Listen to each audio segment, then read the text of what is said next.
আসসালামু আলাইকুম প্রিয় দর্শক, অন্য মঞ্চের আলাপচারিতায় আপনাদের সকলকে স্বাগত জানাচ্ছি।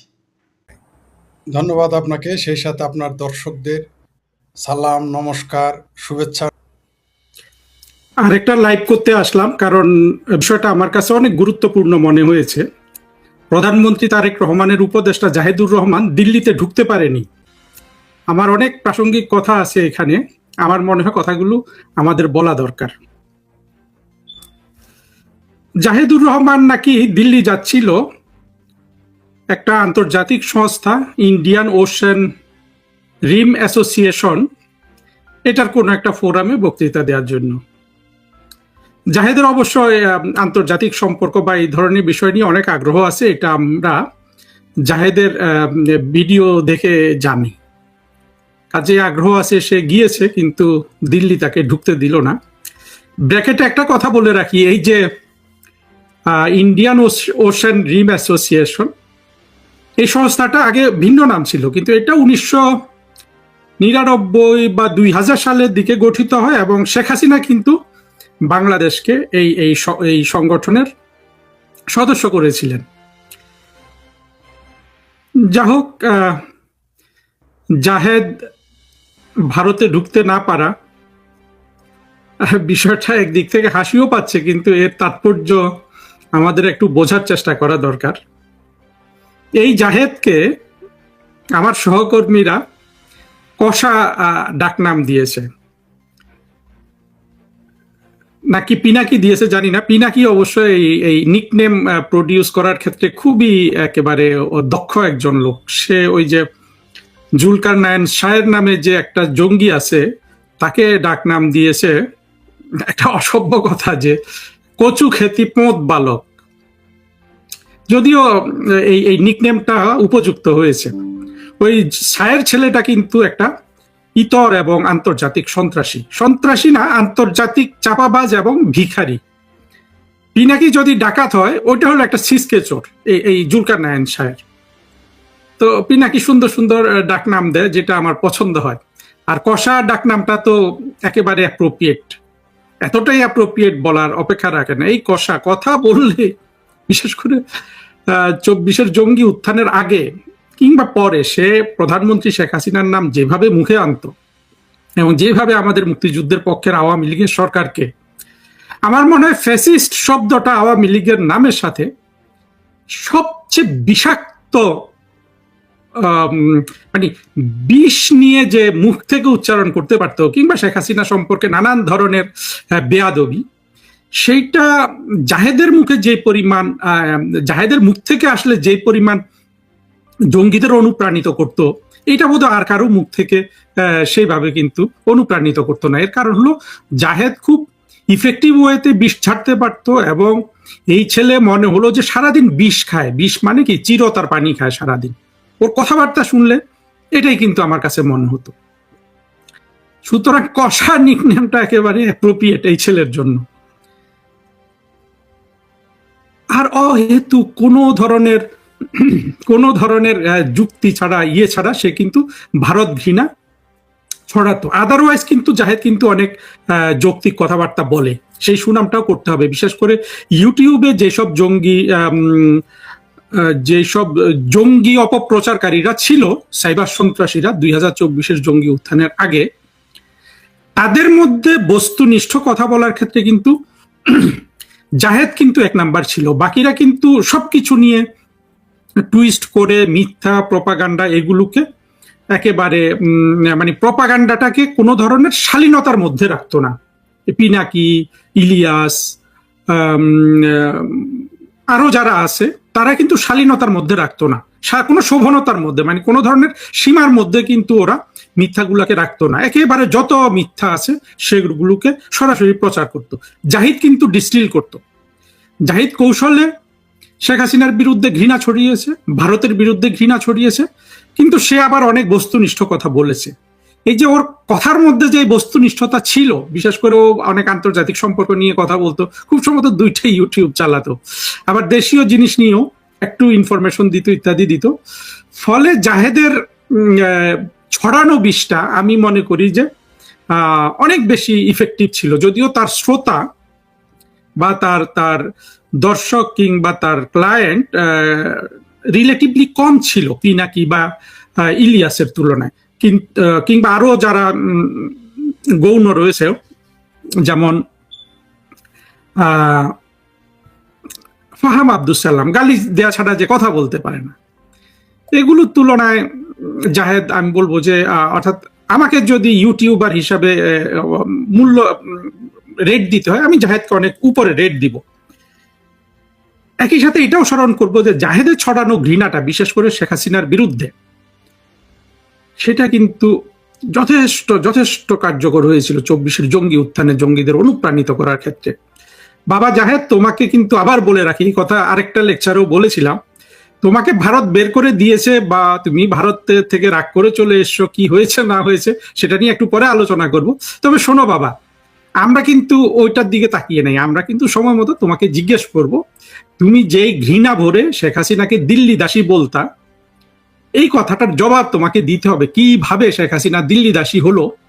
হ্যাঁ, শেখ হাসিনা ভারতের কাছে কোনো কিছু বিক্রি না করে দিল্লি দাসী হলো, আর ইউনুস দেশটাকে বিক্রি করে দেওয়ার পরেও ইউনুস কারো দাস না, সেটা তো বলো না। তোমার থেকে আমরা উত্তর নিব, উত্তর যদি তুমি দিতে না পারো আমরা কিন্তু তোমাকে কঠোর সাজা দিব। এই যে দিল্লি তোমাকে ফিরিয়ে দিচ্ছে, কোন দেশ কি করছে, সেগুলা এখানে কোনো আমাদের আমাদের তখনকার সিদ্ধান্তে কিন্তু কোনো ধরনের প্রভাব ফেলবে না। জাহেদ তারেক রহমান কেন জাহেদকে উপদেষ্টা বানালেন, এটা আমার মাথায় ঢোকে না আসলে।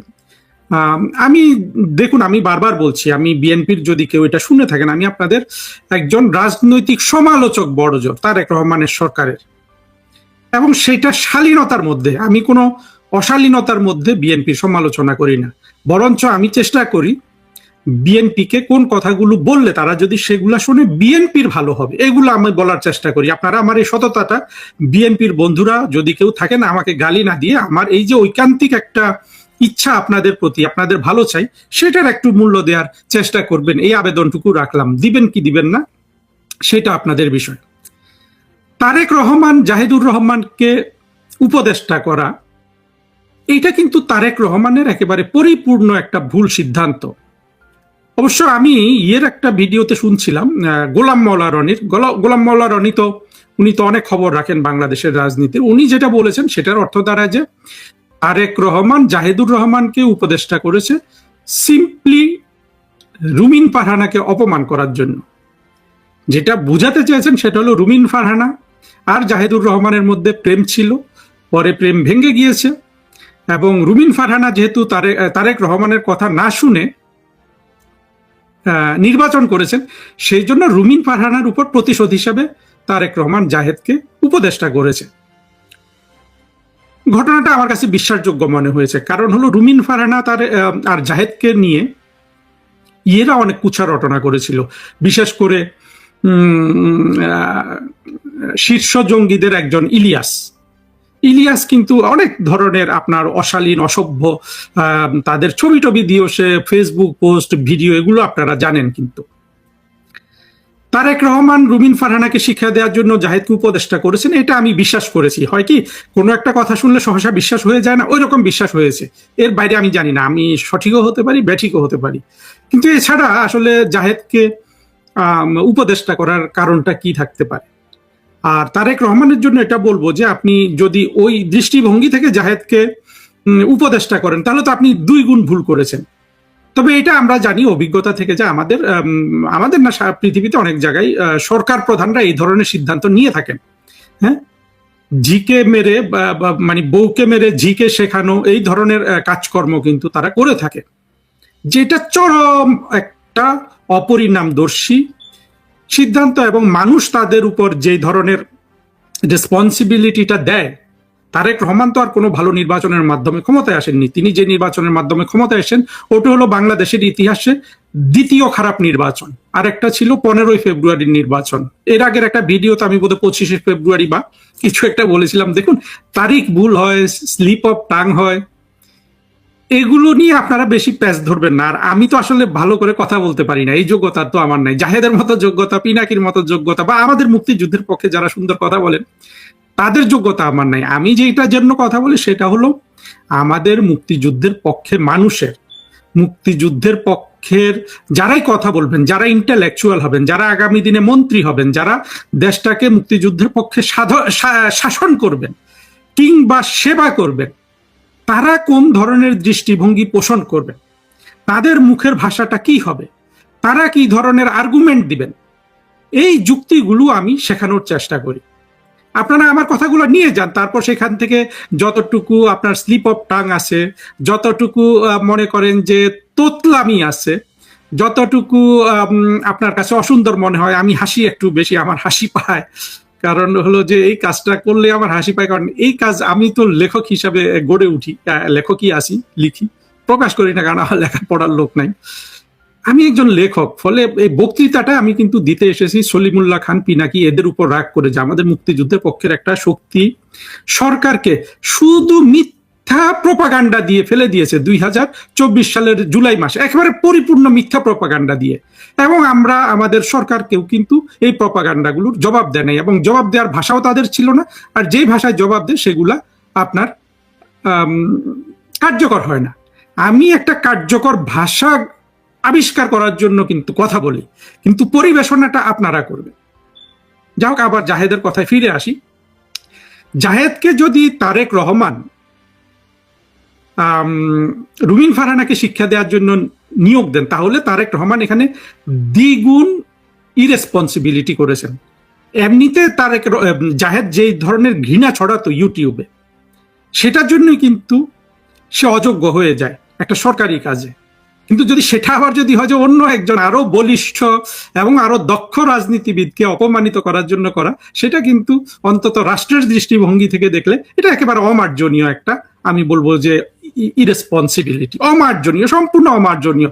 রাষ্ট্র আপনি চালাচ্ছেন 20 কোটি মানুষের হয়ে, যদিও তারেক রহমান 20 কোটি মানুষের হয়ে রাষ্ট্র চালাচ্ছে না। তারেক রহমান এসে ক্ষমতায় কতজন, তাদের পক্ষের যে কয়জন আছে 24-এর জঙ্গি কোয়ালিশনের প্রধান হয়ে উনি ক্ষমতায় এসছেন, কিন্তু সেটা অন্য জিনিস। কিন্তু যখন একজন কেউ রাষ্ট্রের ক্ষমতা হাতে নেয়, তাকে কিন্তু সেই রাষ্ট্রের সব জনগণের পক্ষ থেকে নিতে হয়। সেই জন্যই তো যখন তারা শপথ গ্রহণ করে বলা হয় না যে আপনি অনুরাগ বিরাগের বশবর্তী হয়ে কোনো সিদ্ধান্ত নিবেন না।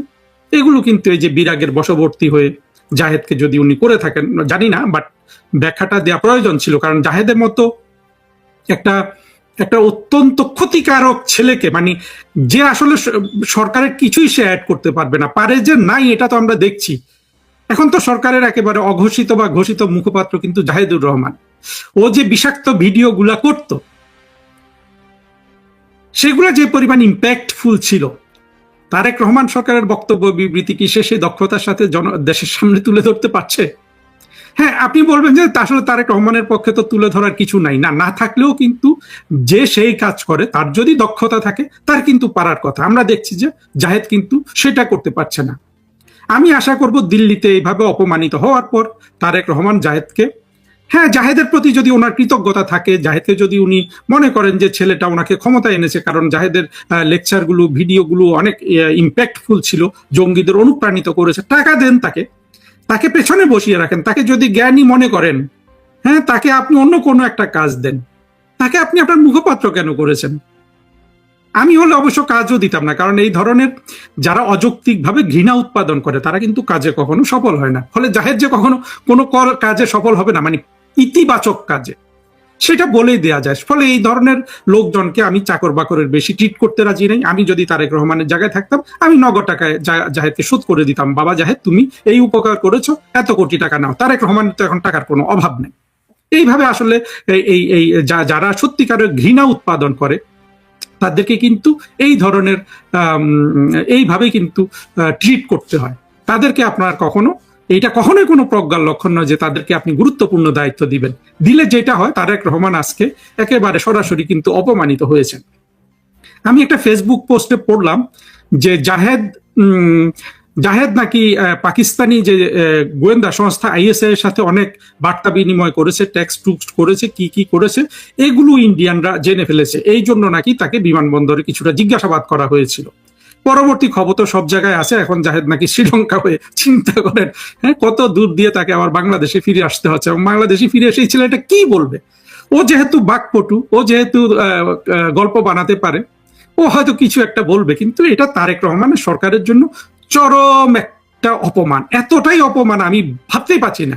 এবং এটা যখন প্রথম পোস্ট হিসাবে আমি ফেসবুকে দেখলাম, আমাদেরই খুব প্রিয় একজন খুবই খুবই ইফেক্টিভ সহকর্মী শাহিনারা সুলতানার ফেসবুক পোস্টে আমি প্রথম এটা দেখলাম, দেখে আমি বিশ্বাসই করলাম না। আমি ভাবলাম যে সবাই হাসাহাসি করছে, কারণ বাংলাদেশের জঙ্গি মৌলবাদীরা এই আমাদের সাবেক আইজিপি বেনজিরের দুবাইতে কোনো একটা বিষয়ে ওনাকে আটক করেছে, সেটা নিয়ে তারা এতই উৎফুল্ল যে তার জবাব দিতে গিয়ে বোধহয় জাহেদকে নিয়ে এই ধরনের একটা পোস্ট ক্রিয়েট করা হয়েছে। পরে আমি তাজ্জব বনে গেলাম, দেখলাম যে খবরটা সত্য, প্রথম আলো খবর করেছে এবং আরো যারা যারা অনেকে এটা খবর করেছে, দেখে তো আমি অবাক হয়ে গেলাম। সাধারণত তার আগে এই কথাটা বলে নিই, জাহেদ যেই পরিমাণ হিন্দুটা সে সরাসরি বলতো না, মানে ভারত ঘৃণা সে বাংলাদেশে ছড়িয়েছে, বিশেষ করে শেখ হাসিনার সাথে বেয়াদবি করে বলবো, মানে কটূক্তির প্রশ্নই না, মানে এত বিষ ছড়াতো, এটাকে কটূক্তির পর্যায়ে কিন্তু রাখা যায় না। সম্পূর্ণ বিষ, গ্যালনে গ্যালনে মনে মনে বিষ তৈরি করেছিল এই জাহেদ, এবং সেটা করেছিল ভারতকে সরাসরি জড়িয়ে, ভারতকে রাষ্ট্র হিসাবে ভারতকে অপমানিত করে, ভারত সম্পর্কে অশ্লীল উচ্চারটনা করেছিল। আমি জানি না ভারতেও তো শুনি যে আছে, গোয়েন্দা সংস্থা আছে, তাদের যে হাই কমিশনটা বাংলাদেশে আছে এটা রিলেটিভলি বড়, বাট ভারতের হাই কমিশনার হিসাবে এটা খুব একটা বড় না। ভারতের অন্যান্য অফিসগুলো আরো অনেক বড়। আমাদের দিল্লিতে আমাদের যে হাই কমিশন আছে, এটা তো আমার কাছে মনে হয় যে ভারতের বাংলাদেশে যে হাই কমিশন আছে তার চেয়ে বড় আমাদেরটা। যাই হোক, তারপরেও ভারতের তো লোকজন আছে, তারা কি এগুলো খেয়াল করেছে কি করে নাই আমি জানি না। ফলে আমি ফেসবুকে যেটা পড়লাম যে নিরাপত্তা সংক্রান্ত কারণে হয়তো জাহেদকে তারা জিজ্ঞাসাবাদ করতে গিয়েছিল, এবং ওই ফেসবুক পোস্টে বললো যে সে জিজ্ঞাসাবাদের উত্তর মানে দেওয়ার প্রয়োজনীয়তা বোধ করে নাই বা দিতে চায় নাই, দ্রুত সে ফেরত চলে আসতে চেয়েছে, যেটা বিশ্বাসযোগ্য। এই ধরনের জিজ্ঞাসাবাদ আর সত্যি সত্যি যদি আইএসআই এর সাথে তার বার্তা বিনিময় হয়ে থাকে, যেটা ভারতের জন্য ক্ষতিকর, এইরকম কিছু হলে তো জিজ্ঞাসাবাদটা একটু বেশি হবে। এটা কে ফেস করতে চায়? ও নাকি নিজে রেগে টেগে চলে এসে মানে বের হয়ে গেছে ওই দেশ থেকে, এরকম ফেসবুকে শুনলাম, এবং সবগুলা কিন্তু বিশ্বাসযোগ্য। ভবিষ্যতে অবশ্যই আমরা জানতে পারবো কি হয়েছে না হয়েছে। জাহেদকে যে বের করে দিল, যে কারণেই দিক, নিরাপত্তা জনিত কারণ, এটাই আমি বিশ্বাস করছি, ধরে নিচ্ছি সেটা সত্য। এইটা কিন্তু তারেক রহমানের সরকারের জন্য একেবারে চরম একটা অপমান। এত অপমান স্বাধীন বাংলাদেশে আর কোনো সরকারকে কিন্তু আমি করতে দেখি নাই। হ্যাঁ, আওয়ামী লীগ সরকারের আমলে একটা এমপি কুয়েতে গ্রেফতার হয়েছিল, এরকম অনেক কিছু আছে, কিন্তু সরাসরি বাংলাদেশের সরকারকে আগে কিন্তু কখনো এই ধরনের অপমানিত হতে আমি অন্তত দেখেছি বলে আমার মনে হয় না। তো জাহেদুর রহমান যেমন ধরেন, এখানে অপমানটা কি রকম, আপনি একটা দেশের বিরুদ্ধে ঘৃণা ছড়ান, এমনকি আপনি সেই দেশের নিরাপত্তার জন্য হুমকি হতে পারেন, কিন্তু আপনি যদি জাহেদ এখন যে পরিমাণ মানে প্রতিমন্ত্রী হিসাবে সে বা প্রতিমন্ত্রীর মর্যাদায় সে সরকারের দায়িত্বে আছে, এই ধরনের দায়িত্বে থাকার পর কিন্তু, অর্থাৎ সরকারি দায়িত্বগুলোতে থাকার পর কিন্তু সাধারণত ভিন্ন দেশের সরকারগুলো কিন্তু ওই সময়টা আর কিন্তু তাকে জিজ্ঞাসাবাদ করে না বা আটকায় না। এটা আমরা বিভিন্ন জায়গায় দেখেছি। যেমন ধরেন, আপনার যদি বাংলাদেশের আপনি একজন ডিপ্লোম্যাট হন, আপনি যদি মার্কিন যুক্তরাষ্ট্রের ভিসার দরখাস্ত করেন, এটা আমার ক্ষেত্রে হয়েছিল কারণ আমি আলজেরিয়া সফর করেছিলাম। আপনি যদি ডিপ্লোম্যাটিক পাসপোর্টধারীও হন, কিন্তু আপনি যদি পাকিস্তান, আলজেরিয়া, তাদের কিছু কিছু দেশ আছে, এই দেশগুলো সফর করে, আপনাকে কিন্তু 5 বছরের জন্য তারা মানে ওই যেই পাকিস্তান সফর 5 বছর শেষ না হলে আপনাকে কিন্তু তদন্ত করা ছাড়া আপনাকে ভিসা দিবে না, এমনকি ডিপ্লোম্যাটিক পাসপোর্ট হলেও। কিন্তু আপনি যদি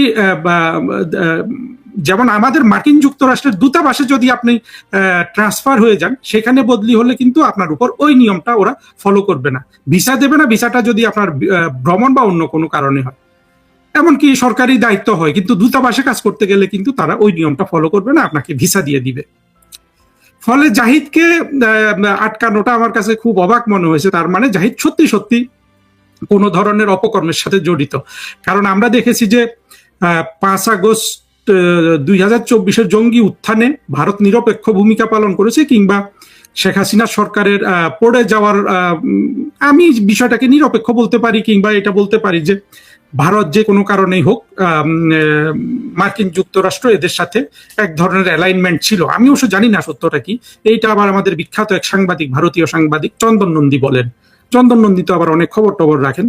উনি এক সময় জামাতের পক্ষে যা লিখতেন, জামাতের পক্ষে যেত, তখন জামাত ওনাকে একেবারে পূজা করতো, এখন জামাতের বিপক্ষে যায়, এখন দেখি জামাত ওনাকে গালি দেয়।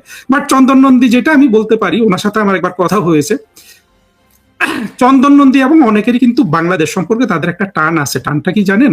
এই চন্দন নন্দী কিন্তু বাংলাদেশের সন্তান, ওনারা বাংলাদেশে ছিল। আমরা যে বাংলাদেশ থেকে হিন্দুদের বিতাড়িত করেছি, ওই বিতাড়নের একটা এই প্রক্রিয়ার মধ্যে কিন্তু চন্দন নন্দীরা আজকে নিজের দেশ ছাড়া তারা ভারতে গিয়ে তারা তাদের জীবন গড়েছেন। কিন্তু বাংলাদেশের প্রতি ওনার টানটা কিন্তু আছে, এবং তার কথাবার্তাও এখনো বাংলাদেশে এই পরিমাণ সে, এটা হয় কিন্তু আপনি যদি আপনার দেশ থেকে কাউকে বের করে দেন, হ্যাঁ একটা হয় যে বেশিরভাগই কিন্তু প্রতিশোধ হিসাবে নেয় এবং ক্ষতি করতে চায়, কিন্তু চন্দন নন্দীর ওই বাংলাদেশের প্রতি ভালোবাসাটা কিন্তু আমি দেখেছিলাম। এই চন্দন নন্দীর কথা হলো যে উনি মনে করেন যে ভারত এবং মার্কিন যুক্তরাষ্ট্রের এক ধরনের অ্যালাইনমেন্ট ছিল 24-এর জঙ্গি উত্থানের ফেভারে। আমি যেটা বলতে চাচ্ছি সেটা হলো অল্প স্বল্প কারণে কিন্তু জাহেদকে দিল্লিতে আটকানো হয় নাই, এটা কোনো প্রশ্নই আসে না। আর ভারত তো অনেক সহনশীল, এবং তারেক রহমান সরকারকে, বিশেষ করে তারেক রহমানকে ব্যক্তিগতভাবে যেইভাবে ভারত ইনগ্রেশিয়েটিং করেছে, ইনগ্রেশিয়েটিং শব্দটার আসলে বাংলা আমার এই মুহূর্তে মনেও পড়ছে না, কেউ দেখে নিয়েন। বিশেষ করে যখন ভারতের পররাষ্ট্রমন্ত্রী প্রয়াত প্রধানমন্ত্রী বেগম খালেদা জিয়ার দাফনের সময় যেভাবে আসলেন, যেই চিঠি নিয়ে আসলেন, সেই চিঠিতে তারা, আমি বলবো যে, আমি বললে আবার অনেকে রাগ করেন, আমি বলবো যে ওনারা বাহুল্য কথা বলেছেন, যে মানে তারেক রহমান, বিএনপি, তারা যে বাংলাদেশে ভারত ঘৃণার সবচেয়ে বড় স্তম্ভ, এইটাকে পুরোপুরি অস্বীকার করে কিন্তু ভারতের সরকার, নরেন্দ্র মোদী সাহেব ভারতের প্রধানমন্ত্রী তারেক রহমানকে পত্র লিখেছেন। সেই পত্র আবার আমরা পড়েছি, এটা অনলাইনে ছাপিয়ে দিয়েছে ভারতের হাই কমিশনার, অর্থাৎ ঢাকাতে ভারতের যে হাই কমিশন আছে তারাই। সুতরাং ওগুলো থেকে আমরা দেখেছি যে যেভাবে ইনগ্রেশিয়েটিং করেছিলেন ভারত সরকার তারেক রহমানকে, তারপরে জাহেদের মতো এত বড় হোমরাকে কোনো তাকে বরঞ্চ কোনোভাবেই দিল্লিতে আটকানোর কথা না। আমি নিশ্চিত ভারতে আমাদের তো বলি না, আমি মোটেই না, মানে ডাকাত ইউনুস ভারতে যে হাই কমিশনার নিয়োগ দিয়েছিল রিয়াজ হামিদুল্লাহ, আমি নিশ্চিত রিয়াজ কিন্তু ওই এয়ারপোর্টে অপেক্ষা করতেছিল জাহেদকে গ্রহণ করার জন্য। বোঝেন জিনিসটা, রাষ্ট্রদূত গিয়ে বসে আছে একজন অতিথিকে গ্রহণ করার জন্য। তার মানে রাষ্ট্রদূত যখন থাকে, দূতাবাসের অন্যান্য সবাই কিন্তু জাহেদের জন্য একেবারে আরামদায়ক করার জন্য, সবার আগে পাসপোর্টে সিল পড়ে যাওয়ার জন্য, ইত্যাদির জন্য একেবারে ব্যাগ ট্যাগ টেনে আনার জন্য সবাই প্রস্তুত। এমন অবস্থায় তো সে একেবারে মানে ফুলসেরাত পার হওয়ার মতো, মানে একজন ইমানদার বান্দার ফুলসেরাত পার হওয়ার মতো, ফুলের মতো উড়ে উড়ে কিন্তু তার দিল্লিতে ঢুকে যাওয়ার কথা ছিল। সেই জায়গায় আটকানো কিন্তু একটা সিগনিফিক্যান্ট। তার মানে হলো জাহেদ বড় সড় অপরাধের সাথে জড়িত হয়ে গেছে। সেই অপরাধ আমি মনে করি না, ভারতের প্রতি আমরা যে ধরনের ভারত ঘৃণা ছড়াই, ভারত তো এটাকে পাত্তাই দেয় না, কারণ এটা পাত্তা দিয়েছে এমন কোনো প্রমাণ আমি কিন্তু দেখি না। এই যে যত ঘৃণা ছড়ানো হচ্ছে, পিনাকি, জাহেদ, এগুলা কি কোনো আসলে কোনো দেখেছে? ভারতের ইয়েটাও তো পুড়ে দিয়েছিল, যে ইন্ডিয়ান কালচারাল সেন্টার, এটাও আমি অনেক পরে বুঝতে পেরেছি। ভারত আসলে এগুলোকে কিছু মনে করে না। ভারত এখনো বাংলাদেশকে আসলে তারা খুবই স্নেহের চোখে দেখে। জঙ্গিদের কি কারণে জানি তারেক রহমানকে তারা অনেক ইনগ্রেশিয়েটিং করেছে। তো এই অবস্থায় জাহেদকে আটকানো এটা কিন্তু ছোটখাটো বিষয় না। অর্থাৎ জাহেদ কিন্তু মার্কা মারা একটা লোক, এবং সেটা সে ওই যে শেখ হাসিনাকে যে গালি দেওয়ার জন্য যে ভারত ঘৃণা ছড়াতো, সেটাই এত ছোট কারণে ভারত কিন্তু তাকে আটকায়নি। কারণটা অবশ্যই কিন্তু এর চেয়ে বড়। আমরা ভবিষ্যতে দেখবো আসলে সত্যিকারের কারণটা কি ছিল। আপাতত তারেক রহমান সরকারকে, বিশেষ করে প্রধানমন্ত্রী তারেক রহমানকে আমার একটা পরামর্শ থাকবে, আপনার যদি মিনিমাম আপনি যদি রেসপন্সিবল একজন প্রধানমন্ত্রী হতে চান, তাহলে অবিলম্বে জাহেদকে আপনি আপনার সরকার থেকে বাতিল করে দিন। আর তো কাউকে নেন নাই, মানে আপনি সরকারে আর যাদের নিয়েছেন তাদের কিন্তু কারো কিন্তু জাহেদের মতো এরকম বিষ ছড়ানোর ব্যাগেজ নাই। এমন নয় যে মানে জাহেদের চেয়েও বেশি কি বলে জাহেদের চেয়েও বেশি ঘৃণা করে ভারতকে, আওয়ামী লীগকে, মুক্তিযুদ্ধকে এমন নিয়েছেন, কিন্তু প্রকাশ্যে এমন ঘৃণা প্রচারকারী তো আর কাউকে নেন নাই। তো আমার মনে হয় ওকে বাদ দিয়ে ওকে টাকা পয়সা দিয়ে দেন যদি মনে করেন যে আপনার উপকার করেছে। কিন্তু এই ধরনের গুলো যত আপনার সরকারে থাকবে, আপনি তো এমনিতেই বিপদগ্রস্ত নানান দিক থেকে, আপনাকে কিন্তু এরা অনেক বেশি বিপদগ্রস্ত করবে। আর জাহেদকে তো আমরা কিন্তু মুক্তিযুদ্ধের পক্ষে শক্তি ক্ষমতায় আসলে বিশেষ করে বঙ্গবন্ধু কন্যার সাথে যেসব বেয়াদবি করেছে ওগুলোর জন্য কিন্তু ও যে ওকে বিচারের সম্মুখীন করবো, বিচারে যদি জাহেদ প্রমাণ করতে পারে যে ও যা বলেছে সেগুলো সঠিক, মাপ পাবে, না হলে কঠোর সাজা হবে। তবে জাহেদের ব্যাপারে শেষ কথা একটা না বলে পারছি না, সেটা হলো দেখেন জাহেদ কিন্তু আবার জঙ্গি না, জাহেদ হলো নাস্তিক। জাহেদ নাস্তিক কিভাবে জানি, এটাও আবার ইলিয়াস প্রচার করেছে, আরো কিছু কিছু দেখেছি, তা আমার বিশ্বাস হয়েছে যে জাহেদ একজন নাস্তিক। নাস্তিকরাও যে কত বেশি ভারত ঘৃণা, হিন্দু ঘৃণা ছড়াতে পারে আমরা কিন্তু 2024-এর জঙ্গি উত্থানের পর দেখেছি। আমরা ফরহাদ মজারকে দেখেছি, আমরা নুরুল কবিরকে দেখেছি, আমরা জাহেদকেও দেখেছি। এক সময় আমাদের ধারণা ছিল যে বাংলাদেশের নাস্তিক অন্তত এই ধরনের ঘৃণা ছড়ায় না, কিন্তু আমরা দেখলাম যে এই ভারত ঘৃণা ছড়ানোর ক্ষেত্রে আস্তিক নাস্তিক বাম ডান সব জড়িত। আর এর মূল নিহিত রয়েছে বাংলাদেশে 1971 সালে মুক্তিযুদ্ধের পরাজয়, এবং আরো পেছনে গেলে আমি দেখি 1947 সালের দেশভাগ। সবাইকে ভারত টুকরো হবে, ভারত টুকরো হয়ে যাবে মুসলমান জাগলে। কে বলেছে এই কথা জানেন? আবারও বলছি, মামুনুল হক বলেছে, মৌলানা 501 নম্বর মামুনুল হক, সে বলেছে টুকরো হয়ে যাবে মুসলমান জাগলে। কি টুকরো হবে? ভারত টুকরো হয়ে যাবে। সুপ্রিয় দর্শক, আমাকে দেখতে পাচ্ছেন কিনা জানাবেন, সাউন্ড ঠিক আছে কিনা প্লিজ কমেন্টস করে যান। ইয়েস বা নো বললেই হবে, ছোট্ট একটা কমেন্টস করুন যে আমার কথা আপনারা শুনতে পাচ্ছেন কিনা, ক্লিয়ার দেখতে পাচ্ছেন কিনা। আবারও বলি, শিরোনাম দিয়েছি যে ভারত টুকরো হবে মুসলমান জাগলে। কে বলেছে এটা? বাংলাদেশের যে একটা মৌলবী আছে, যাকে মৌলবী 501 বলা হয়, কেউ কেউ তারে ঝর্ণার স্বামী বলে, সেই মৌলবী বলেছে যে ভারত টুকরো হয়ে যাবে মুসলমান জাগলে। কেন বারবার বললাম? মনে করাই দেওয়ার জন্য। আচ্ছা, এখন এই কথাটা যদি ভারতের কোনো হিন্দু বলতো, হিন্দু নেতা বলতো, যে ধন্যবাদ, দেখা যাচ্ছে শোনা যাচ্ছে আমাকে, ধন্যবাদ যারা কমেন্টস করেছেন, যে হিন্দুরা জাগলে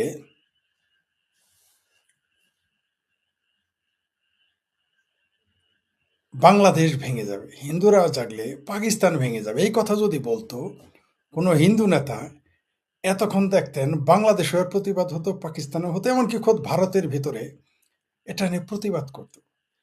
কিন্তু বাংলাদেশের একজন লিল্লাখোর মৌলবী বলেছে যে মুসলমানদের সে জাগিয়ে তুলবে, বা মুসলমান জাগবে, তখন ভারত টুকরা হয়ে যাবে। আরেকজন বলেছে যে বাংলাদেশের মুসলমান ভারতের মুসলমান মিলে অর্ধেক করবে বাংলাদেশের, ভারতের মুসলমান, মানে একবার 47 তো ভেঙেছেই ভারত, আরেকবার তারা ভাঙতে চায়, এক সাইডে মুসলমান এক সাইডে হিন্দু। কিন্তু আবার যদি ভারত ভাঙে, ঠিক আগের মতোই দেখবেন হিন্দুরা হয়তো আরেক ভাগে যাবে, মুসলমান যাবে না, মুসলমান 2 ভাগেই থাকবে, ভারতকে আরেক টুকরা করার জন্য। ঠিক 47-এ যা হয়েছিল। 47-এ কি হয়েছিল? যে মুসলমানেরা ভারতটাকে ভেঙেছে, টুকরো করেছে, আজকে যেমন টুকরোকে ভারতের টুকরো ভেঙে ইনশাল্লাহ ইনশাল্লাহ বলা বামপন্থীরা এবং মুসলমানেরা, যারাই ভারতকে টুকরো করেছিল, তারা কিন্তু ভারত থেকে যায়নি, পাকিস্তানে যায়নি। মুসলমান বহুত শেয়ানা, ভারতের মুসলমান ডিমের আলি 3টায় বিক্রি করে, 5টায় না, কিনে 5টায় বিক্রি করে 3টায়, বলে এটাই সঠিক। ভারতের 94-95% মুসলমান যারা পাকিস্তান চেয়েছিল, একজনও যায়নি। বরং ওই যে 5-6% যারা গিয়েছিল, তাদের মধ্যে আবার কেউ কেউ ফিরে ভারতে চলে এসেছে মুসলমান। বুঝতে পারছেন তো? সাদের পাকিস্তান যায় নাই কেউ। হায়দ্রাবাদ, ইউপিতে সবচেয়ে বেশি মুসলমান, ইউপির যারা পাকিস্তান চেয়েছিল তারা পাকিস্তান যায় নাই। 90-95% মুসলমান ইউপিতে রয়ে গেছে, তারা একজনও যায় নাই। বরং বেলুচিস্তান পাকিস্তান চায় নাই, সিন্ধ প্রদেশ পাকিস্তান চায় নাই, কিছু অংশ চেয়েছিল, পাঞ্জাবের কিছু মানুষ চেয়েছিল পাকিস্তান, কিন্তু খোদ পাকিস্তানিরা পাকিস্তান চায় না। পাকিস্তান চেয়েছিল আজকে যে বাংলা অঞ্চল দেখেন, এরা এই মুসলমান কলকাতার কিছু মুসলমান উর্দুভাষী আর ইউপির মুসলমান সবচেয়ে বেশি চেয়েছিল, হায়দ্রাবাদেরা, তারপরে কাশ্মীরি মুসলমান, এরা চেয়েছিল পাকিস্তান, কিন্তু একজনও কিন্তু পাকিস্তানে যায় নাই, সব ভারতে রয়ে গেছে আর একটা পাকিস্তান বানানোর জন্য। ঠিক সেই কথাটাই মনে করে দিয়েছে বাংলাদেশের কিছু মৌলবী, কিছু লিল্লাখোর মিছিল মিটিং করে যে ভারত একবার ভাঙবে, মুসলমান হিন্দু আলাদা করে দেবে। আচ্ছা, বাংলাদেশে যদি কেউ এখন বলে যে মুসলমানদের উপর হিন্দুদের উপর অত্যাচার হয়, মুসলমানরা অত্যাচার করে হিন্দুদের, তাহলে বাংলাদেশের একটা বিভাগ দিয়ে দাও, সেখানে হিন্দুরা থাকবে, তাহলে বাংলাদেশে তখন কি হইতো, কি ঘটনা ঘটতো? বা ভারতের যদি কেউ বলে যে বাংলাদেশে ভারতের কোনো নেতা যদি বলতো যে হিন্দুদের উপর যেভাবে অত্যাচার হচ্ছে, বাংলাদেশকে একটা টুকরা বাংলাদেশে হিন্দুদের যারা বসবাস তাদের জন্য দিয়ে দাও, বা হয়ে যাবে, যদি হিন্দুদের উপর খেপাও, হিন্দুদের উপরে বেশি কিছু করো, তাহলে কিন্তু বাংলাদেশ দুই টুকরা হয়ে যাবে, এটা বলার মতো কোনো নেতা ভারতে আছে? নেই। কিন্তু বাংলাদেশের লিল্লাখোররা কিন্তু আছে, বলে। কোন সাহসে বলে জানেন? কারণ বাংলাদেশের 90-95% যে মুসলমান আছে, তাদের মধ্যে 90%-95% হচ্ছে ভারত এবং হিন্দু বিদ্বেষী। কিন্তু ভারতে যারা আছে, হিন্দুরা হয় উদাসীন, আর বামপন্থীরা তো পুরো ভারত বিদ্বেষী। বামপন্থীরা ভারত এবং হিন্দু বিদ্বেষী। এটা ভারতে কিন্তু কেউ বলতে পারবে না, তার নামে ভারতীয়রাই মামলা করে দেবে। আর বাংলাদেশে এতক্ষণ মিছিল মিটিং হইতো। আবার এই যে কথায় কথায় বলে না যে ভারত বাংলাদেশ দখল করে নেবে, ভারত বাংলাদেশ দখল করে নেবে, কথায় কথায় বলে না ভারত জুজুর ভয়। সামরানাই পীর কি বলেছে জানে? সামরানাই পীর বলেছে 300 বছরেও ভারত বাংলাদেশকে দখল করতে পারবে না। 300 বছর আদৌ থাকবে কিনা বাংলাদেশ তার নাই ঠিক, কিন্তু বলে ফেলেছে যে 300 বছর চেষ্টা করলেও ভারত বাংলাদেশকে দখল করতে পারবে না। তাহলে এই ভারত জুজুর ভয়টা কেন তারা দেখায়? এই ভারত জুজুর ভয়টা যে একটা ভণ্ডামি, একটা বাটপারি। বাংলাদেশের মাঞ্জা ভাঙ্গা, হাড়ু ভাঙ্গা মেজররা, রিটায়ার্ড মেজর বলছে 4 দিনে কলকাতা দখল করবে। বাংলাদেশের লিল্লাখোর মৌলবী বলেছে 1 কোটি মুসলমান গিয়ে ভারত দখল করে নেবে। বাংলাদেশের রিটায়ার্ড অফিসাররা বলছে যে বাংলাদেশ তো দূরের কথা, আমেরিকা বাংলাদেশের সাথে পারবে না। বাংলাদেশের আরো লিল্লাখোর, হাড়ু ভাঙ্গা, মাঞ্জা ভাঙ্গা, রিক্সাওয়ালা, হাঁপানি রুগীরা বলেছে তারা ভারত দখল করে নেবে। কেউ কেউ বলেছে ভারতকে তারা 55 নম্বর প্রদেশ ঘোষণা করবে, আর আমেরিকাকে 56তম প্রদেশ ঘোষণা করবে। বাংলাদেশের লিল্লাখোর মৌলবীরা এই কথাও বাংলাদেশে বলেছে। তাহলে এই যে ভারত যে বাংলাদেশকে দখল, এই মিথ্যা কথাটা বলার দরকার আছে বাবা? তাহলে ভারত যে বাংলাদেশ দখল করবে এটা তো মিথ্যা কথা, কারণ এটা সম্ভবই না। কারণ 1 কোটি মুসলমান গিয়ে ভারত দখল করবে। মামুনুল হক ভারতকে ভেঙে 2 টুকরা করবে, লিল্লাখোর মৌলবী, ঝর্ণার স্বামী। তারা আমেরিকাকে প্রদেশ ঘোষণা করবে, ভারতকে প্রদেশ ঘোষণা করবে। তাহলে যে ভারত যুদ্ধের ভয় যে দেখায় ভারত আমাদের দখল, এই কথাটা যে মিথ্যা, তাদের কথাতেই প্রমাণ হয় না। অথবা এগুলা চাপাবাজি, দুটোর মধ্যে তো একটা, একসাথে তো দুটো সত্য হইতে পারে না। কোন ঝর্ণা, কোন মামুনুল? এই সেই মামুনুল যে বলেছিল, তার চেলারা চামুন্ডুরা বলেছিল তখন, আমার স্পষ্ট মনে আছে, আমার পরিচিত অনেকে বলেছে যে এটা নাকি ছিল নাটক, ছাত্রলীগ যুবলীগ জোর করে একটা মেয়ে ঢুকাই দিয়ে বলেছে যে এটা সে মেয়ে মানুষ নিয়ে রিসোর্টে গেছে মামুনুল হক। তারপরে যখন মামুনুল হক নিজেই বললো গেছে, তখন কি বললো? ওটা তো তার বউ। কি বিএনপির লোকজন বলেন নাই? কি জামাতের লোকজন বলেন নাই ওটা মামুনুলের বউ? ছাত্রলীগ জোর করে ডিস্টার্ব করছে। প্রথমে বললেন ওটা বউ না, ছাত্রলীগ পাঠাইছে, যুবলীগ পাঠাইছে। তারপর বললেন ওটা তার বউ। তার হলফনামায় ঝর্ণার নাম কেন লেখা নাই? এখন ঝর্ণা নামের যে হেফাজতের নেতা ভেবিসার ইসলামের শরিয়া আইন চায়, তাহলে তো মামুনুলের এখন পাথর মেরে মাটিতে অর্ধেক গাইরা পাথর মেরে মারা দরকার মামুনুলের। নাকি ইসলামের শরিয়া আইন শুধু বিএনপির জন্য, আওয়ামী লীগের জন্য? জামাত, হেফাজত, চামড়া নাই, পীর জন্য ইসলাম আইন চলবে না? তাহলে এখন তার যে বইয়ের নাম তো লিখতে হয় হলফনামায়, তাই না, নির্বাচনী? সেই হলফনামায় ঝর্ণার নাম লেখে নাই কেন? কি যারা চাপা মারছেন মামুনুলের বিরুদ্ধে ষড়যন্ত্র হয়েছে, হেফাজতে ইসলামের বিরুদ্ধে ভারত তারপরে শেখ হাসিনা, আওয়ামী লীগ, ছাত্রলীগ, যুবলীগ ষড়যন্ত্র করেছে, তার গণজাগরণ মঞ্চ লোকজন ষড়যন্ত্র করেছে, বলেছিলেন না? তাহলে এখন সেই ঝর্ণা নামক বউটা এখন মামুনুলের কোথায়? কার ঘরে থাকে শহীদুলের বউটা? মানে এইরকম হলো বাংলাদেশের মুসলমানরা হইলো ভণ্ড। এইখানেই যদি সীমিত থাকতো, 1-2 কথা ছিল। সীমা কোন পর্যায়ে গেছে আরেকটা বলি, যদিও লম্বা ভিডিও তো আমি বলেছি, তারপর আরেকবার মনে করে দিই। এই মামুনুলেরা, এই চামড়ানাই পীরেরা, এরা ধর্মকে এমনভাবে ব্যবহার করে জজবা হিসেবে, ব্যবসার অর্থনৈতিক ব্যবসা হিসেবে, রাজনৈতিক ফায়দা হাসিলের জন্য, ক্ষমতা দখলের জন্য যে ভণ্ডামিটা করে, তার আর একটা প্রমাণ দেখায়। এই যে জিসান নাকি ফিসান জামাতের যে শিবিরের যে কেন্দ্রীয় নেতা, সে যে ওই যে ধরা পড়লো, পেট বানায় ধরা পড়লো, তারপরে পেট নষ্ট করাইলো, এখন মামলা হয়েছে, এখন নাটক করতেছে তারা অপহরণ করছে, এক নাটক। তারপরে এর বিরুদ্ধে সালাউদ্দিন আহমেদ স্বরাষ্ট্রমন্ত্রী এটা নিয়ে কথা বলছে, জামাতেরা ছাই দিয়ে ধরছে, অথচ বলছে তারা নাকি তারা বহিষ্কার করছে। তাহলে যারা বহিষ্কার করছে তারা না এত চিন্তা কেন? তারা না কথা বলে এত কথা বলো কেন? তার মানে ওইটা নাটক, ওইটা হলো তাদের নাটক। দ্বিতীয়, এই যে যে শিবিরের নেতা, এরে আবার রক্ষা করার জন্য জামাতে শিবিরের আর এক ট্যাঙ্ক থিঙ্কার নাকি থিঙ্কার ট্যাঙ্ক, তেলের ট্যাঙ্ক, সে কি বলছে জানেন? যে নবীরা অন্যের বউরে পছন্দ করতো, প্রেম করতো, তারপরে বলতো তোমার বউ দিয়ে দাও। সাহাবিরা অন্যের বউয়ের লোকে প্রেম করতো, তারপরে বলতো তোমার বউ দিয়ে দাও। অর্থাৎ সাহাবিরা নবীরা বউ এক্সচেঞ্জ করতো। তাই প্রমাণ হলো না ওই শিবিরের ওই নেতার কথা? এখন ইসলাম খতরে যায় না, এখন ইসলাম নবী রাসূল এগুলো কোনো সমস্যা নেই, কারণ জামাতিরা বলছে যে জামাতেরা ইসলাম অবমাননা করলে সমস্যা নেই। আপনাদের মনে আছে কোরআন শরীফের উপরে পায়খানা করে রাখছিল যখন ধরা পড়ছে, কারণ এটা ষড়যন্ত্র করছিল যাতে হিন্দুদের উপরে আক্রমণ করা যায়। পরে যখন ধরা পড়লো পায়খানার উপরে হাগামোতা করছে, সেটি নিয়ে কিন্তু কেউ টু শব্দটি করে নেই। এক মাদ্রাসায় ঘটনা ঘটছিল, মনে আছে আপনাদের? আমার কিন্তু মনে আছে। এগুলো বললে কয় কি তুই নাস্তি কিন্তু দালাল, তুই এগুলো করস কেন, বলার সুযোগ করে দেস কেন?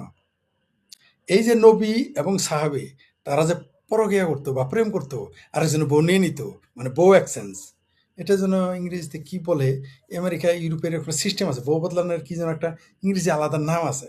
তো এই যে বউ বদলাইনের ব্যবসা, এটা কি নবী রাসূলরা করতো, সাহাবীরা করতো? এটা কি আমি বলেছি? এটা কি আসিফ মহিউদ্দিন বলেছে? এটা কি আসাদ নূর বলেছে? আমি বলেছি? বলি নাই। আমরা মুফতি ইমরান বিন বশির বলেছে, তসলিমা নাসরিন বলেছে, বলে নাই। মুফতি মাসুদ বলেছে, বলে নাই। আবেজের নাম বলেছে, বলে নাই। শাতিল বলেছে, বলে নাই। কে বলে এই কথা? শিবিরের যে বুদ্ধিজীবী সে বলে যে নবীরা রাসূলেরা সাহাবীরা না, নবীরা ও সাহাবীরা অন্যের বউয়ের সাথে প্রেম করতো এবং সেটা অন্যায় না, এটাও বলেছে। বলতো যে তোমার বউ আমরা দিয়ে দাও। আলাপ শুনছেন? এইরকম মিথ্যুক ধোঁকাবাজ বাংলাদেশের মুসলমান ইসলামী ছাত্র শিবির, চামরানাই, পীর হেফাজত, জামাত, বিএনপি সহ, এরা বললো চরমনাইয়ের পীর বলতেছে 300 বছরে ভারত বাংলাদেশ দখল করতে পারবে না। তাহলে ভারত জুজুর ভয় আমাদের কেন, দেখো ভারত আমাদের দখল করবে। মামুনুল হক বলল ভারতকে সে দখল করবে, ভারত দখল, মুসলমানরা জেগে উঠলে ভারত দখল হয়ে যাবে, ভারত ভেঙে যাবে, টুকরো হয়ে যাবে। জি, এটাই সত্য। মুসলমানরা একবার ভারত দখল করেছিল, আরেকবার ভারত দখল করার পায় তারা আছে। পৃথিবীর কোন মুসলমানরা, আরব, ইউরোপ, আমেরিকা মুসলমান কি চিন্তা করে জানি না, কিন্তু বাংলাদেশ, পাকিস্তান এবং ভারতের মুসলমান এই স্বপ্ন দেখে ভারত টুকরো করার, এবং তাদের এই ভারত টুকরো করার সহযোগী শক্তি হচ্ছে ভারতের বামপন্থীরা, বাংলাদেশের বামপন্থীরা। পাকিস্তানের বামপন্থীর নাম নিয়েন না, কারণ তারা আশেকে রাসূল ঘোষণা দিয়ে রাজনীতি করতে হয়। সুতরাং তারা কি চায়, আশেকে রাসূল হইলে বুঝেই ফেলছেন। যেটা বলতেছিলাম, এটা মামুনুল হকের স্বপ্ন না, এটা বাংলাদেশের 95% মুসলমানের মধ্যে 90%-এরই স্বপ্ন ভারত ভাঙার স্বপ্ন দেখে। এমনকি ভারতের ভিতরে থাকে মুসলমান, তাদের যত মুসলমান আছে তার 90% স্বপ্ন দেখে ভারত ভাঙবে, ভারত টুকরো করবে। আর বামপন্থীদের 100% স্বপ্ন দেখে ভারত ভাঙবে। বাংলাদেশের বামদের 100% স্বপ্ন দেখে ভারত ভাঙবে। ভারতের টুকরে হোঙ্গে ইনশাআল্লাহ, ইনশাআল্লাহ, এগুলা এই স্লোগান দেয় ভারতের বাম এবং মুসলমান। বাংলাদেশে কোনো হিন্দু এই স্লোগান দিতে পারবে যে বাংলাদেশ তেরা টুকরা হোগা, জয় রাম জয় রাম, বাংলাদেশ তেরে টুকরো হোগা, রাম রাম রাম রাম, বাংলাদেশ তেরে টুকরা হোগা, কৃষ্ণ কৃষ্ণ কৃষ্ণ কৃষ্ণ বলতে পারবে? জান থাকবে তাদের, পাবলিকই পিটাই মেরে ফেলবে, আদালতে যাইতে হবে না।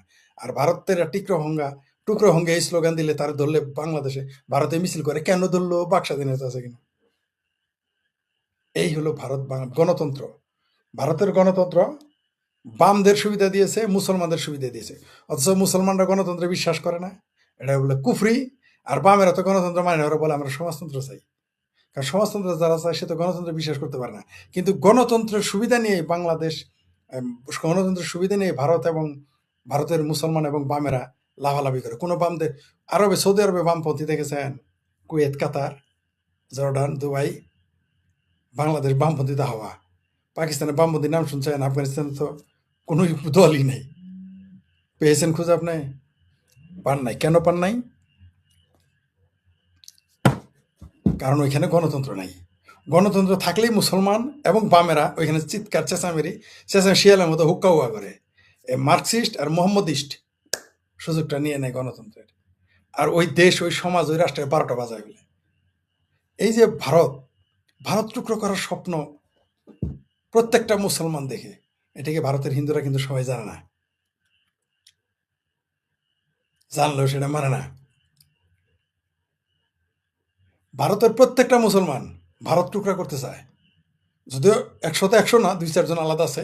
রাষ্ট্রবাদী, ভারতপন্থী, যে ভারত আমার রাষ্ট্র, এটা 2-4 জন আছে। শতকরা কতজন? 5 জন, 10 জন বড়জোর।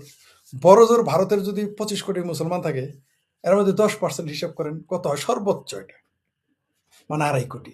মানে 2.5 কোটি মুসলমান ভারতের পক্ষে, আর 22.5 কোটি মুসলমান ভারত ভাঙার পক্ষে। আর বামপন্থীর তো 100তে 100ই ভারত ভাঙতে চায়। এটা বারবার বলতেছি, সতর্ক করতেছি, কারা হলে মানে জানে। আমার এই কথার বিরুদ্ধে যদি কেউ চ্যালেঞ্জ করতে চান, তাহলে আমার সাথে আসেন। কোনো বামপন্থী এসে বলুক, তার মনের এটা কথা না। বাংলাদেশ এবং ভারতের যত বামপন্থী আছে, তাদের হৃদয়ের ভিতরে গোপন 2টা ইরাদা থাকে। এক, মার্কিন সাম্রাজ্যবাদ নিপাত চাক, কিন্তু ভিসা দেওয়া আমেরিকার, ওই যে মুসলমানদের মতো। দেখেন এখানে মার্কসিস্ট আর মোহাম্মদিস্ট, ইসলামিস্ট, এদের কি সুন্দর মিল। 2M, মার্কস অ্যান্ড মোহাম্মদ, কি সুন্দর মিল। এইখানে মুসলমানরাও কয় ভারত, আল্লাহ ভারত আমেরিকার ধ্বংস করে, পরে যায় আমেরিকার ভিসা চাই। আবার দেখবেন বামপন্থীরাও বলে আমেরিকা সাম্রাজ্যবাদ নিপাত চায়, আমেরিকা ধ্বংস, ডাউন ডাউন ক্র্যাশ ক্র্যাশ। ঠিক আছে, মার্কিন এম্পেরিয়ালিজম। তারপরে এই যে আমেরিকায় ভিসা নিয়ে পপুলার নিয়ে আমেরিকায় ভাগে। আমি অন্তত 50 জন এরকম বামপন্থী চিনি, যারা সারা জীবন স্লোগান দিয়েছে ডাউন ডাউন ক্র্যাশ ক্র্যাশ, এম্পেরিয়ালিজম এম্পেরিয়ালিজম, মার্কিন সাম্রাজ্যবাদ নিপাত জাত ধ্বংস। এরা এখন আমেরিকায় বউ বাচ্চা নিয়ে ভিসা নিয়ে থাকে, ওইখানে থাকে, আবার আম করে গালি দেয় মার্কিন দালাল বলে। ঠিক আছে, আমাদের গালি দেয় আমরা বিদেশের দালাল। এই যে 2M আর এই বামপন্থী, আর একটা স্বপ্ন বামপন্থীদের আর মুসলমানদের এক, দুইজনে একদিন কি সুন্দর মিল। এরাও মুসলমানও, মার্কসিস্ট এবং মুসলমান দুইটাই চাই যে আমেরিকা ধ্বংস, আবার আমেরিকা ভিসা যায়। আর একটা জায়গায় মিল আছে, হলো ভারত ধ্বংস। আমেরিকা কিন্তু ধ্বংস চায় না, ভিসা চায়, বললে আবার ভিসা চায় আমেরিকার। আর ভারতেরও ভিসা চায়, আবার ভারত ধ্বংস চায়, ভারত টুকরো চায়। এই দুইটাই, দুই শ্রেণী, এই মুসলমান আর মার্কসিস্ট, মোহাম্মদিস্ট আর মার্কসিস্ট, দুইটারই স্বপ্ন ভারত ভাঙুক। মুসলমানরা কম হইতে পারে, 100-র মধ্যে 5%, 10% বাদ দেন, তারা ভারত ভাঙতে চায় না। বাংলাদেশের আবার 95% মুসলমান চায় ভারত ভাঙুক। বাংলাদেশের যদি যদি বাংলাদেশে 16 কোটি মুসলমান আছে বা 17 কোটি, আর 95% চায় ভারত টুকরো হোক। আর ভারতের ভিতরে যারা আছে, তারা অন্তত 90% মুসলমান চায় ভারত টুকরো হোক। কিন্তু বামপন্থী বাংলাদেশে থাকে, আর ডানপন্থী থাকে 100-তে 100%। ভারত টুকরো এটা তারা চায়, বিশ্বাস নয় আপনি জিজ্ঞেস করে দেখেন। আমার এই কথা আপনাকে চ্যালেঞ্জ করলাম আমি, যে বাংলাদেশের 90%, 95% মুসলমান চায় ভারত ধ্বংস হোক, ভারত টুকরা হয়ে যাক। ভারতের 90% মুসলমান চায় ভারত টুকরা হয়ে যাক। আর বামপন্থী বাংলাদেশ এবং ভারতের 100-র মধ্যে 100% চায় ভারত টুকরো হোক। আমার এই কথা যদি মিথ্যা প্রমাণ করতে পারেন, আমি এগুলো বলা বাদ দিব, আমি উল্টা ক্ষমা আছে আমার বক্তব্য প্রত্যাহার করে আবার দিব। আপনি জিজ্ঞেস করেন প্রত্যেক মুসলমানের আর বামপন্থীদের আমার কথা সত্য কিনা। এই ভারত টুকরো শুধু মামুনুল হক দেখে না, ভারত টুকরো শুধু চরমনায়ের পীর দেখে না, ওই দাড়ি টুপি ছাড়া মুসলমানও দেখে, নাস্তিকেরাও দেখে। নাস্তিক মুসলমান হলো চায় ভারত টুকরা হোক। বাংলাদেশে বিগত আওয়ামী লীগ আমলের আলোচিত পুলিশের আইজি বেনজির আহমেদ দুবাইয়ে গ্রেপ্তার হয়েছেন। দেশের স্বরাষ্ট্রমন্ত্রী সালাউদ্দিন আহমেদ 14 জুন জাতীয় সংসদে বলেছেন, গত 12 জুন সংযুক্ত আরব আমিরাত কর্তৃপক্ষ ইমেলের মাধ্যমে বাংলাদেশ সরকারকে বেনজির আহমেদের গ্রেপ্তারের বিষয়টি জানিয়েছে। দুর্নীতি মামলায় অভিযুক্ত বেনজির আহমেদকে ধরতে 2025 সালের 11 এপ্রিল আন্তর্জাতিক পুলিশ সংস্থা ইন্টারপোলের মাধ্যমে রেড নোটিশ জারি করা হয়েছিল। দুবাইতে বেনজির আহমেদের গ্রেপ্তারের খবরটি ছড়িয়ে পড়ার পর থেকে একটি প্রশ্ন নানা মহলে ঘুরপাক খাচ্ছে। সেটি হলো, তাকে কি বাংলাদেশে ফিরিয়ে আনা যাবে, নাকি আরাফ খান কিংবা শিশু সন্ত্রাসী জিসান আহমেদের মতো আইনি মারপ্যাচে হাত ফসকে বেরিয়ে যাবে। ইন্টারপোলের সাথে কাজ করেছেন এমন কয়েকজন পুলিশ কর্মকর্তা বলেছেন, পুলিশের রেড নোটিশে কোনো ব্যক্তি শনাক্ত বা গ্রেপ্তার হতে পারে, কিন্তু তাকে নিজ দেশে ফেরত পাঠানো নির্ভর করছে বেশ কিছু যদি ও কিন্তুর উপর। অভিজ্ঞ পুলিশ কর্মকর্তারা এক্ষেত্রে দুটি বড় বাধা দেখছেন, যেগুলোর কারণে অতীতে ইন্টারপোলের রেড নোটিশে গ্রেপ্তারকৃতদের অনেকেই দেশে ফিরিয়ে আনা যায়নি। তারা বলছেন, আরব আমিরাতের সাথে বাংলাদেশের দণ্ডিত বন্দী হস্তান্তর চুক্তি আছে, তবে কোনো সাধারণ প্রত্যর্পণ চুক্তি বা এক্সট্রাডিশন ট্রিটি নেই। আবার ইন্টারপোলের রেড নোটিশের মাধ্যমে এর আগে দুবাইয়ে গ্রেপ্তার হওয়া দুজনকে পাসপোর্ট জটিলতার কারণে ফেরত আনতে পারেনি বাংলাদেশ সরকার। সূত্রগুলো বলছে, এই একই জটিলতা বেনজির আহমেদের ক্ষেত্রেও আছে। সে কারণে প্রশ্ন উঠছে, একই দেশে গ্রেপ্তার হওয়ায় দেশটির আদালত, পাসপোর্ট, নাগরিকত্ব ও পরিচয় সংক্রান্ত জটিলতা কি বেনজির আহমেদকে ফিরিয়ে আনার পথে বড় বাধা হতে পারে? বিস্তারিত জানতে চলুন যাওয়া যাক বিশ্লেষণ। 2020 সালের এপ্রিল থেকে 2022 সালের সেপ্টেম্বর পর্যন্ত বাংলাদেশ পুলিশের মহাপরিদর্শক ছিলেন বেনজির আহমেদ। তার আগে 2015 সালের জানুয়ারি থেকে 2020 সালের এপ্রিল পর্যন্ত র্যাবের মহাপরিচালক। 2022 সালের 30 সেপ্টেম্বর তিনি অবসরে যান। আওয়ামী লীগ আমলের শেষ দিকে 2024 সালের মার্চে বেনজির আহমেদের ঘরে আলাদিনের চিরাগ এবং 3রা এপ্রিল বনের জমিতে বেনজিরের রিসোর্ট শিরোনামে দুটি প্রতিবেদন প্রকাশ করে দৈনিক কালের কণ্ঠ। সেখানে সাবেক আইজিপির বিরুদ্ধে অবৈধ সম্পদ অর্জনের অভিযোগ উঠে আসে। এরপরে আলোচনা শুরু হয় তাকে নিয়ে। সেই প্রেক্ষাপটে আওয়ামী লীগ আমলেই ওই বছরের 22 এপ্রিল বেনজির আহমেদের বিষয়ে ওঠা অভিযোগের তদন্ত করে 2 মাসের মধ্যে প্রতিবেদন দিতে নির্দেশ দেয় হাইকোর্টের একটি বেঞ্চ। একই দিনে দুর্নীতি দমন কমিশন জানায় বিষয়টি নিয়ে তারা অনুসন্ধান শুরু করেছে। পরে দুদকের আবেদনে বেনজির, তার স্ত্রী ও 3 মেয়ের স্থাবর সম্পদ প্রয়োগের আদেশ দেয় ঢাকা মহানগরের জ্যেষ্ঠ বিশেষ জজ আদালত। তাদের নামে থাকা ব্যাংক হিসাব এবং বিভিন্ন কোম্পানিতে তাদের নামে থাকা শেয়ারও অবরুদ্ধ করার আদেশ আসে। এর মধ্যে খবর আসে বেনজির তার স্ত্রী কন্যাদের নিয়ে আগেই দেশ ছেড়েছেন। পরে বেনজির আহমেদ নিজেও বোট ক্লাবের সভাপতির পদ থেকে পদত্যাগের জন্য দেওয়া চিঠিতে পরিবারের সদস্যদের নিয়ে বিদেশে থাকার কথা বলেন। 24 আগস্টে আওয়ামী লীগ সরকারের পতনের পর অন্তর্বর্তী সরকারের সময় আরো অনেকের মতো বেনজির আহমেদের বিরুদ্ধে তদন্ত গতি পায়। তার এবং তার পরিবারের বিরুদ্ধে 1 ডজনের বেশি দুর্নীতির মামলা করে দুদক। এছাড়া বিগত আওয়ামী লীগ সরকারের সময় বিচার বহির্ভূত হত্যা, গুম, খুনে তার সংশ্লিষ্টতার অভিযোগ নিয়েও তদন্ত শুরু হয়। এত সব অভিযোগ মাথায় নিয়ে বিদেশে পালিয়ে থাকা সাবেক এই পুলিশ প্রধানকে ধরতে 2025 সালের 22 এপ্রিল ইন্টারপোলের মাধ্যমে রেড নোটিশ জারি করা হয়।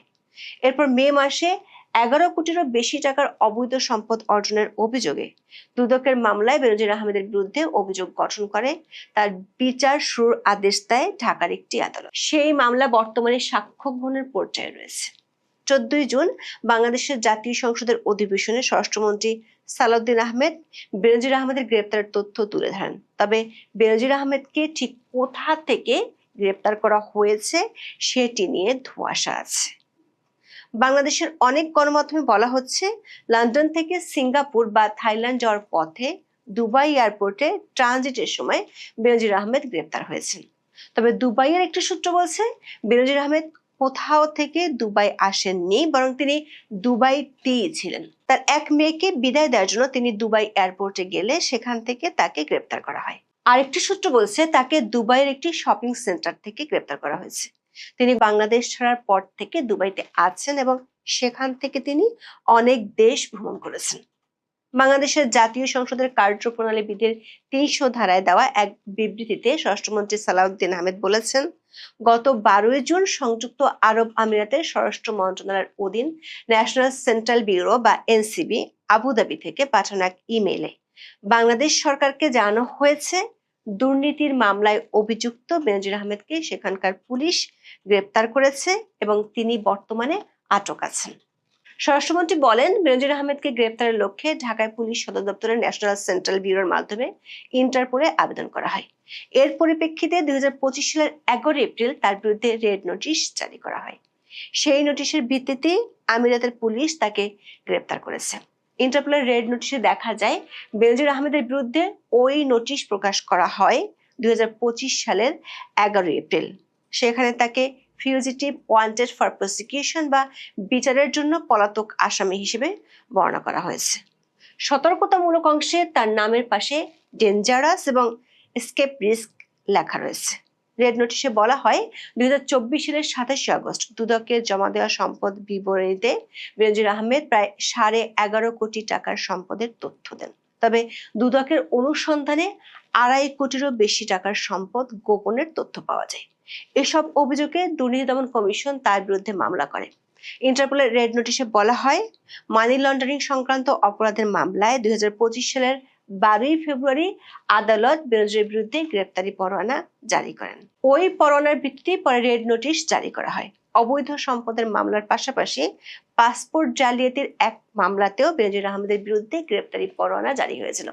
তখন আদালতের আদেশে বলা হয়, ডিআইজি, অতিরিক্ত আইজিপি, র্যাবের মহাপরিচালক এবং ঢাকা মহানগর পুলিশের কমিশনার হিসেবে দায়িত্ব পালনের সময় সরকারি চাকরিজীবী হয়েও বেনজির আহমেদ একাধিকবার নিজেকে বেসরকারি চাকরিজীবী হিসেবে পরিচয় দিয়ে পাসপোর্টের আবেদন করেন। বিভাগীয় এনওসি ছাড়াই আবেদন করে তিনি প্রতারণামূলক উপায়ে পাসপোর্ট নিয়েছিলেন। বেনজিরের বিরুদ্ধে জারি করা এই রেড নোটিশটি ইন্টারপোলের ওয়েবসাইটে নেই।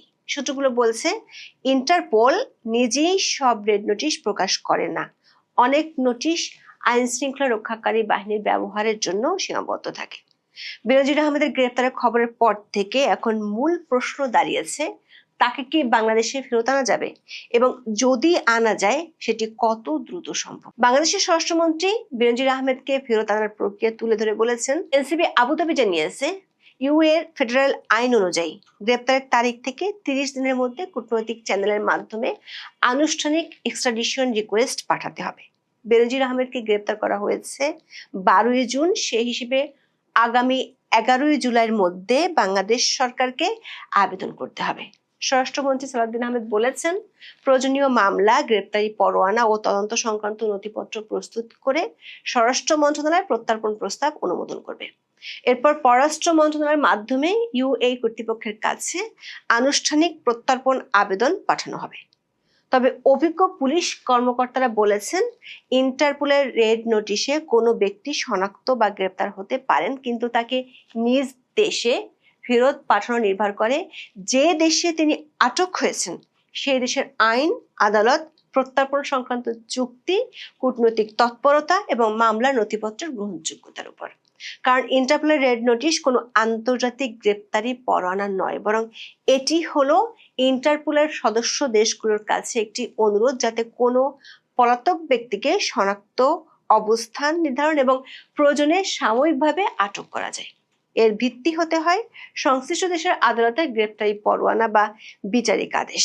এক্ষেত্রে প্রথম দেখার বিষয়, আরব আমিরাতের সাথে বাংলাদেশের বন্দি প্রত্যর্পণ চুক্তি আছে কিনা। কূটনৈতিক সূত্রগুলো বলছে, 2014 সালের 27 অক্টোবর সংযুক্ত আরব আমিরাতের জাবিল প্যালেসে বাংলাদেশের তৎকালীন প্রধানমন্ত্রী শেখ হাসিনা এবং দুবাইয়ের শাসক শেখ মোহাম্মদ বিন রশিদ আল মাকতুমের উপস্থিতিতে দুই দেশের মধ্যে নিরাপত্তা সহযোগিতা ও দণ্ডিত বন্দি বিনিময় সংক্রান্ত চুক্তি স্বাক্ষরিত হয়েছিল। এই চুক্তির নাম ছিল দণ্ডিত বন্দি হস্তান্তর চুক্তি বা agreement on the transfer of sentenced person. তবে এই চুক্তি শুধুমাত্র সেই সব কয়েদি বা বন্দীদের ক্ষেত্রে প্রযোজ্য যারা ইতিমধ্যে কোনো একটি দেশে সুনির্দিষ্টভাবে সাজাপ্রাপ্ত হয়ে সে দেশের কারাগারে সাজা ভোগ করেছেন। তবে এই চুক্তি পলাতক, বিচারাধীন বা নতুন গ্রেপ্তারকৃত আসামিদের ক্ষেত্রে প্রযোজ্য নয়। এটি প্রযোজ্য হতো যদি আরব আমিরাতের সাথে বাংলাদেশের কোনো সাধারণ বা সার্বিক প্রত্যর্পণ চুক্তি কিংবা এক্সট্রাডিশন ট্রিটি থাকতো। সাধারণ প্রত্যর্পণ চুক্তি থাকলে কোনো আইনি বাধ্যবাধকতা ছাড়াই স্বয়ংক্রিয়ভাবে বাংলাদেশের আসামিকে ফেরত পাঠানো যেত। তবে সংযুক্ত আরব আমিরাতের ফেডারেল আইনে বলা হয়েছে, কোনো দেশের সাথে সুনির্দিষ্ট প্রত্যর্পণ চুক্তি না থাকলেও পারস্পরিকতার নীতির ভিত্তিতে যে কোনো পলাতক আসামিকে প্রত্যর্পণ করা সম্ভব। তবে সেক্ষেত্রে বাংলাদেশকে এখন প্রমাণ করতে হবে বেনজির আহমেদের বিরুদ্ধে মামলা রাজনৈতিক প্রতিহিংসার নয়, এটি দুর্নীতি, অবৈধ সম্পদ, জালিয়াতি, মানি লন্ডারিং বা সংশ্লিষ্ট অপরাধের বিচারিক প্রক্রিয়া। একই সঙ্গে দেখাতে হবে বাংলাদেশে তিনি ন্যায় বিচার পাবেন। দৈনিক প্রথম আলোর এক খবরে কয়েকজন পুলিশ কর্মকর্তার বরাত দিয়ে বলা হয়েছে, বেনজির আহমেদকে ফেরাতে বাংলাদেশকে সাধারণত কয়েক ধরনের নথি পাঠাতে হবে। এর মধ্যে থাকতে পারে আদালতের গ্রেপ্তারি পরোয়ানা, মামলার এজাহার, অভিযোগপত্র বা তদন্ত সংক্রান্ত সারসংক্ষেপ, তার পরিচয়পত্র সংক্রান্ত তথ্য, অপরাধের বিবরণ, সংশ্লিষ্ট আইন ও শাস্তির বিধান, আদালতের আদেশ এবং প্রত্যর্পণের আইনি ভিত্তি। এসব নথি আমিরাত কর্তৃপক্ষের গ্রহণযোগ্য ভাষায় অনুবাদ ও প্রত্যয়ন করতে হতে পারে। প্রত্যর্পণ অনুরোধ পাওয়ার পর আমিরাতের সংশ্লিষ্ট কর্তৃপক্ষ প্রথমে নথিপত্র যাচাই করবে, এরপর বিষয়টি আদালতের সামনে যেতে পারে। সে দেশের আদালত দেখবে যে অপরাধের অভিযোগে বাংলাদেশ বেনজির আহমেদকে ফেরত চাইছে সেই ধরনের অপরাধ আমিরাতের আইনেও অপরাধ হিসেবে গণ্য হয় কিনা।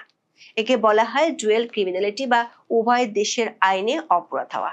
তবে আদালত আরো কিছু বিষয় বিবেচনা করতে পারে, যেমন মামলাটি রাজনৈতিক উদ্দেশ্য প্রণীত কিনা, একই ঘটনায় আগে কোথাও বিচার হয়েছে কিনা, মামলা বা দণ্ড সময়সীমার কারণে অকার্যকর হয়েছে কিনা, আসামির মৌলিক অধিকার ক্ষুণ্ণ হওয়ার আশঙ্কা আছে কিনা, অথবা তাকে ফেরত পাঠালে অমানবিক আচরণ বা অন্য কোনো আইনি ঝুঁকি তৈরি হতে পারে কিনা। সংশ্লিষ্টরা বলছেন, বেনজির আহমেদকে ফেরত আনার ক্ষেত্রে এর চেয়ে গুরুত্বপূর্ণ হলো তার পরিচয় ও পাসপোর্ট সংক্রান্ত জটিলতা। যে জটিলতায় এর আগে ইন্টারপোলের রেড নোটিশের কারণে দুবাই গ্রেপ্তার হওয়া 2 বাংলাদেশিকে ফেরত আনা যায়নি। এর মধ্যে সবশেষ ঘটনাটি হলো পুলিশের বিশেষ শাখার পরিদর্শক মামুন ইমরান খান হত্যা মামলার আসামি আরাব খান, যিনি রবিউল ইসলাম নামে পরিচিত। আরাব খানকে দুবাই থেকে ফিরিয়ে আনতে না পারার ঘটনাটি বাংলাদেশের পুলিশ ও পররাষ্ট্র মন্ত্রণালয়ের জন্য একটি বড় ধরনের ধাক্কা ছিল। আরাব খানের ক্ষেত্রে সবচেয়ে বড় আইনি ও কূটনৈতিক বাধা ছিল তার পাসপোর্ট সংক্রান্ত জটিলতা। আরাব খান মূলত বাংলাদেশি নাগরিক হলেও তার কাছে ভারতীয় পাসপোর্ট ছিল। তিনি দুবাইয়ে বৈধ ভারতীয় নাগরিক হিসেবে ছিলেন। দুবাই পুলিশের সাধারণ নিয়ম অনুযায়ী কোনো ব্যক্তিকে অন্য কোনো দেশের অনুরোধে হস্তান্তর করতে হলে তার নাগরিকত্ব সুনির্দিষ্ট করতে হয়। একই ঘটনা ঘটেছিল শীর্ষ সন্ত্রাসী জিসান আহমেদের ক্ষেত্রেও। 2019 সালে তাকে দুবাইয়ে গ্রেপ্তারের খবর আসে। বাংলাদেশ তাকে ফেরানোর উদ্যোগ নিয়েছিল, কিন্তু পরে তার অবস্থান নিয়ে অস্পষ্টতা তৈরি হয়। তিনি ভারতীয় ও ডোমিনিকা রিপাবলিকের পাসপোর্ট ব্যবহার করেছিলেন। শেষ পর্যন্ত তাকে বাংলাদেশে আনা যায়নি। দৈনিক সমকালের খবর বলা হয়েছে, দুবাই গ্রেপ্তার পুলিশের সাবেক আইজি বেনজির আহমেদের কাছে একাধিক দেশের পাসপোর্ট পাওয়া গেছে। রোববার দুবাই একটি সূত্র জানায়, বাংলাদেশ ছাড়াও তার কাছে পর্তুগালের পাসপোর্ট রয়েছে। এছাড়া তার কাছে সংযুক্ত আরব আমিরাতে বসবাসের অনুমতিপত্র আছে। অভিজ্ঞ পুলিশ কর্মকর্তারা মনে করেন, আরব আমিরাতের আদালত অন্য দেশের পাসপোর্ট, নাগরিকত্ব ও পরিচয় সংক্রান্ত জটিলতা বেনজিরের প্রত্যর্পণের পথে বড় বাধা হতে পারে। তবে ইন্টারপোলের রেড নোটিশের মাধ্যমে ফেরানোর উদাহরণও আছে। 2022 সালের মে মাসে ঢাকায় আওয়ামী লীগ নেতা জাহিদুল ইসলাম হত্যা মামলার আসামি সুমন শিকদার ওরফে মুসাকে ওমান থেকে, 2015 সালে শিশু শেখ সামিউল আলম রাজন হত্যা মামলার প্রধান আসামি কামরুল ইসলামকে সৌদি আরব থেকে, গত বছরের জুলাইয়ে নরসিংদী শিবপুর উপজেলার চেয়ারম্যান ও বীর মুক্তিযোদ্ধা হারুনুর রশিদ খান হত্যা মামলার আসামি আরিফ সরকারকে ফেরত আনা হয়েছিল। সংশ্লিষ্টরা বলছেন, আরাব খান কিংবা সন্ত্রাসী জিসানের মতো বেনজির আহমেদও হাত ফসকে বেরিয়ে যায় কিনা সেটি নির্ভর করছে বাংলাদেশ সরকারের কূটনৈতিক সক্ষমতার উপর আর আরব আমিরাতের আদালতের সিদ্ধান্তের উপর। এখন এ পর্যন্ত। সবাই ভালো থাকুন, সুস্থ থাকুন, নিরাপদে থাকুন। দেখা